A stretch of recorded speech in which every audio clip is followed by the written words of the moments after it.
because wayebona izinto, and also the prophet yayinikeza the direction. So ngokufaka kumkani uZiya uthi ndayibona inkosi.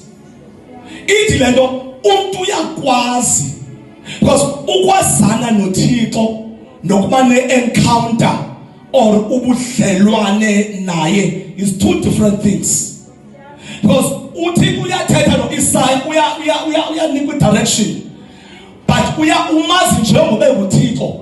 But ngokufa kuka uZiya wabane encounter ne wabana ubudlelwane obumodern, ubudlelwane ebenabo noThixo, wamazi ngcono uThixo.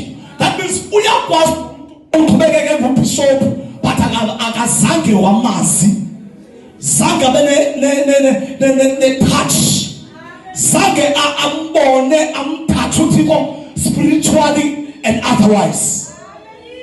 And that's me avakala basalwana kukhona ukwazana naye kuba enguThixo, but uba le intimacy kunye noThixo is something else. It's another dimension you're called. That means kumele kube khona izinto ezibayo kuze uzofika to that level yoba le intimacy.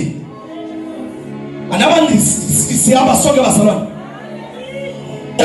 Isaya umazile uThixo but akambo kunyanzeleka makufa uZiya ukuze azothini azombona.